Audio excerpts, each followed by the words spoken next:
नमस्कार मित्रों। महाभारत आदि पर्व के 5वें अध्याय की दूसरी कड़ी में आप सभी का स्वागत है। अभी तक हमने पढ़ा पौलोम राक्षस भृगु ऋषि की पत्नी पौलोम का हरण करना चाहता है और अग्निदेव से वार्ता कर रहा है। इसके आगे की कथा अब पढ़ते हैं। उग्र श्रवाजी कहते हैं, इस प्रकार वह राक्षस भृगु की पत्नी के प्रति यह मेरी है या भृगु की ऐसा संशय रखते हुए प्रज्वलित अग्नि को संबोधित करके बार बार पूछने लगा। अग्निदेव, तुम सदा सब प्राणियों के भीतर निवास करते हो। सर्वज्ञ अग्नि, तुम पुण्य और पाप के विषय में साक्षी की भांति स्थित रहते हो। अतः सच्ची बात बताओ। असत्य बर्ताव करने वाले भृगु ने जो पहले मेरी ही थी उस भार्या का अपहरण किया है। यदि यह वही है तो वैसी बात ठीक ठीक बता दो। सर्वज्ञ अग्निदेव, तुम्हारे मुख से सब बातें सुनकर मैं भृगु की इस भार्या को तुम्हारे देखते देखते इस आश्रम से हर ले जाऊंगा, इसलिए मुझसे सच्ची बात कहो। उग्र श्रवाजी कहते हैं, राक्षस की यह बात सुनकर ज्वालामयी 7 जीवाओं वाले अग्निदेव बहुत दुखी हुए। एक ओर वे झूठ से डरते थे तो दूसरी ओर भृगु के शाप से। अतः धीरे से इस प्रकार बोले। अग्निदेव बोले, दानव नंदन, इसमें संदेह नहीं है कि पहले तुम ही ने इस पुलोमा का वरण किया था, किंतु विधि पूर्वक मंत्रोच्चारण करते हुए इसके साथ तुमने विवाह नहीं किया था। पिता ने तो यह यशस्विनी पुलोमा भृगु को ही दी है। तुम्हारे वरण करने पर भी इसके महायशस्वी पिता तुम्हारे हाथ में इसे इसलिए नहीं देते थे कि उनके मन में तुमसे श्रेष्ठ वर मिल जाने का लोभ था। दानव, तदंतर महर्षि भृगु ने मुझे साक्षी बनाकर वेदोक्त क्रिया द्वारा विधि पूर्वक इसका पाणी ग्रहण किया था।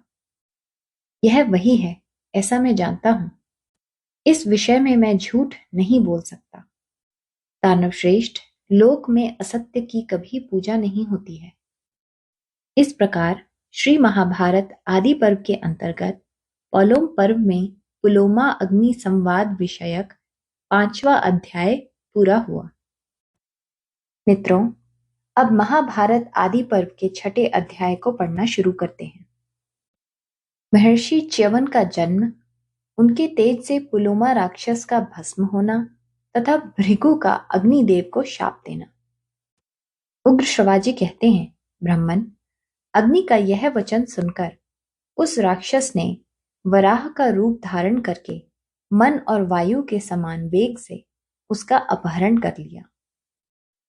भृगुवंश शिरोमणि, उस समय वह गर्भ जो अपनी माता की कुक्षी में निवास कर रहा था, अत्यंत रोष के कारण योग बल से माता के उदर से च्युत होकर बाहर निकल आया।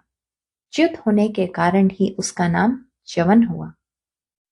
माता के उदर से च्युत होकर गिरे हुए उस सूर्य के समान तेजस्वी गर्भ को देखते ही वह राक्षस पुलोमा को छोड़कर गिर पड़ा और तत्काल जलकर भस्म हो गया। सुंदर कटि प्रदेश वाली पुलोमा दुख से मूर्छित हो गई और किसी तरह संभलकर भृगुकुल को आनंदित करने वाले अपने पुत्र भार्गव च्यवन को गोद में लेकर ब्रह्मा जी के पास चली गई। संपूर्ण लोक के पितामह ब्रह्मा जी ने स्वयं भृगु की उस पतिव्रता पत्नी को रोती और नेत्रों से आंसू बहाती देखा। तब पितामह भगवान ब्रह्मा ने अपनी पुत्रवधू को सांत्वना दी, उसे धीरज बंधाया। उसके आंसुओं के बूंदों से एक बहुत बड़ी नदी प्रकट हो गई। वह नदी तपस्वी भृगु की उस पत्नी के मार्ग को आप्लावित किए हुए थी। उस समय लोक पितामह भगवान ब्रह्मा ने पुलोमा के मार्ग का अनुसरण करने वाली उस नदी को देखकर उसका नाम वधूसरा रख दिया, जो च्यवन के आश्रम के पास प्रवाहित होती है। इस प्रकार भृगु पुत्र प्रतापी च्यवन का जन्म हुआ। तदंतर पिता भृगु ने वहां अपने पुत्र च्यवन तथा पत्नी पुलोमा को देखा और सब बातें जानकर उन्होंने अपनी भार्या पुलोमा से कुपित होकर पूछा। भृगु बोले, कल्याणी, तुम्हें हर लेने की इच्छा से आए हुए उस राक्षस को किसने तुम्हारा परिचय दे दिया? मनोहर मुस्कान वाली मेरी पत्नी तुझ पुलोमा को वह राक्षस नहीं जानता था। प्रिय, ठीक ठीक बताओ। आज मैं कुपित होकर अपने उस अपराधी को शाप देना चाहता हूँ। कौन मेरे शाप से नहीं डरता? किसके द्वारा यह अपराध हुआ है? पुलोमा बोली, भगवान, अग्निदेव ने उस राक्षस को मेरा परिचय दे दिया। इससे कुरड़ी की भांति विलाप करती हुई मुझ अबला को वह राक्षस उठा ले गया। आपके इस पुत्र के तेज से मैं उस राक्षस के चंगुल से छुट सकी हूँ। राक्षस मुझे छोड़कर गिरा और जलकर भस्म हो गया। उग्र श्रवाजी कहते हैं, पुलोमा का यह वचन सुनकर परम क्रोधी महर्षि भृगु का क्रोध और भी बढ़ गया। उन्होंने अग्निदेव को शाप दिया, तुम सर्वभक्षी हो जाओगे। इस प्रकार श्री महाभारत आदि पर्व के अंतर्गत पोलोम पर्व में अग्नि शाप विषयक छठा अध्याय पूरा हुआ। मित्रों, अब महाभारत आदि पर्व के 7वें अध्याय को पढ़ना शुरू करते हैं। शाप से कुपित हुए अग्निदेव का अदृश्य होना और ब्रह्मा जी का उनके शाप से संकुचित करके उन्हें प्रसन्न करना। उग्र श्रवाजी कहते हैं, महर्षि भृगु के शाप देने पर अग्निदेव ने कुपित होकर यह बात कही, ब्राह्मण, तुमने मुझे शाप देने का यह दुस्साहसपूर्ण कार्य क्यों किया है? मैं सदा धर्म के लिए प्रयत्नशील रहता और सत्य एवं पक्षपात शून्य वचन बोलता हूँ। अतः उस राक्षस के पूछने पर यदि मैंने सच्ची बात कह दी तो इसमें मेरा क्या अपराध है? जो साक्षी किसी बात को ठीक ठीक जानते हुए भी पूछने पर कुछ का कुछ कह देता, झूठ बोलता है, वह अपने कुल में पहले और पीछे की 7-7 पीढ़ियों का नाश करता, उन्हें नरक में ढकेलता है।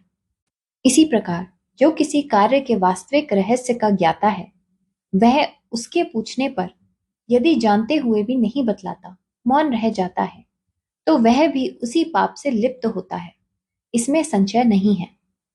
मैं भी तुम्हें शाप देने की शक्ति रखता हूँ तो भी नहीं देता हूँ, क्योंकि ब्राह्मण मेरे मान्य हैं। ब्राह्मण, यद्यपि तुम सब कुछ जानते हो, तथापि मैं तुम्हें जो बता रहा हूँ उसे ध्यान देकर सुनो। मैं योग सिद्धि के बल से अपने आप को अनेक रूपों में प्रकट करके कार्य, पत्य और दक्षिणाग्नि आदि मूर्तियों में, नित्य किए जाने वाले अग्निहोत्रों में, अनेक व्यक्तियों द्वारा संचालित सत्रों में, गर्भाधान आदि क्रियाओं में तथा ज्योतिष्टोम आदि मखों यज्ञों में सदा निवास करता हूँ। मुझ में वेदोक्त विधि से जिस भविष्य की आहुति दी जाती है, उसके द्वारा निश्चय ही देवता तथा पितृगण तृप्त होते हैं। जल ही देवता हैं तथा जल ही पितृगण हैं। दर्श और पौर्ण्यमास याग पितरों तथा देवताओं के लिए किए जाते हैं। अतः देवता पितर हैं और पितर ही देवता हैं। विभिन्न पर्वों पर ये दोनों एक रूप में भी पूजे जाते हैं और पृथक पृथक भी। मुझमें जो आहुति दी जाती है उसे देवता और पितर दोनों भक्षण करते हैं, इसलिए मैं देवताओं और पितरों का मुख माना जाता हूँ। अमावस्या को पितरों के लिए और पूर्णिमा को देवताओं के लिए मेरे ही मुख से आहुति दी जाती है, और उस आहुति के रूप में प्राप्त हुए भविष्य का वे देवता और पितर उपभोग करते हैं। सर्वभक्षी होने पर मैं इन सब का मुंह कैसे हो सकता हूँ? उग्र श्रवाजी कहते हैं, महर्षियों, तदंतर अग्निदेव ने कुछ सोच विचार कर द्विजों के अग्निहोत्र, यज्ञ, सत्र तथा संस्कार संबंधी क्रियाओं में से अपने आप को समेट लिया। फिर तो अग्नि के बिना समस्त प्रजा ओमकार, वष्टकार, स्वधा और स्वाहा आदि से वंचित होकर अत्यंत दुखी हो गई। तब महर्षि गण अत्यंत उद्विग्न हो देवताओं के पास जाकर बोले, पाप रहित देवगण, अग्नि के अदृश्य हो जाने से अग्निहोत्र आदि संपूर्ण क्रियाओं का लोप हो गया है। इससे तीनों लोकों के प्राणी की कर्तव्य विमूढ़ हो गए हैं। अतः इस विषय में जो आवश्यक कर्तव्य हो उसे आप लोग करें। इसमें अधिक विलंब नहीं होना चाहिए। तत्पश्चात ऋषि और देवता ब्रह्मा जी के पास गए और अग्नि को जो शाप मिला था एवं अग्नि ने संपूर्ण क्रियाओं से जो अपने आप को समेटकर अदृश्य कर लिया था, वह सब समाचार निवेदन करते हुए बोले, महाभाग, किसी कारणवश महर्षि भृगु ने अग्निदेव को सर्वभक्षी होने का शाप दे दिया है, किंतु वे संपूर्ण देवताओं के मुख, यज्ञ भाग के अग्रभोक्ता तथा संपूर्ण लोकों में दी हुई आहुतियों का उपभोग करने वाले होकर भी सर्वभक्षी कैसे हो सकेंगे? देवताओं तथा ऋषियों की बात सुनकर विश्व विधाता ब्रह्मा जी ने प्राणियों को उत्पन्न करने वाले अविनाशी अग्नि को बुलाकर मधुर वाणी में कहा, हुताशन, यहाँ समस्त लोकों के सृष्टा और संहारक तुम ही हो। तुम ही तीनों लोकों को धारण करने वाले हो। संपूर्ण क्रियाओं के प्रवर्तक भी तुम ही हो। अतः लोकेश्वर, तुम ऐसा करो जिससे अग्निहोत्र आदि क्रियाओं का लोप न हो। तुम सबके स्वामी होकर भी इस प्रकार मूढ़ कैसे हो गए? तुम संसार में सदा पवित्र हो। समस्त प्राणियों की गति भी तुम ही हो। तुम सारे शरीर से सर्वभक्षी नहीं होगे। अग्निदेव, तुम्हारे अपान देश में जो ज्वालाएं होंगी वे ही सब कुछ भक्षण करेंगी। इसके सिवा जो तुम्हारी क्रव्याद मूर्ति है, कच्चा मांस या मुर्दा जलाने वाली चिता की आग, वही सब कुछ भक्षण करेगी। जैसे सूर्य की किरणों से स्पर्श होने पर सब वस्तुएं शुद्ध मानी जाती हैं, उसी प्रकार तुम्हारी ज्वालाओं से दग्ध होने पर सब कुछ शुद्ध हो जाएगा। अग्निदेव, तुम अपने प्रभाव से ही प्रकट हुए उत्कृष्ट तेज हो। अतः विभो, अपने तेज से ही महर्षि के उस शाप को सत्य कर दिखाओ और अपने मुख से आहुति के रूप में पड़े हुए देवताओं के तथा अपने भाग को भी ग्रहण करो। उग्र श्रवाजी कहते हैं, यह सुनकर अग्निदेव ने पितामह ब्रह्मा जी से कहा, एवं अस्तु, ऐसा ही हो। यूं कहकर वे भगवान ब्रह्मा जी के आदेश का पालन करने के लिए चल दिए। इसके बाद देवर्षिगण अत्यंत प्रसन्न हो जैसे आए थे वैसे ही चले गए। फिर ऋषि महर्षि भी अग्निहोत्र आदि संपूर्ण कार्यों का पूर्ववत पालन करने लगे।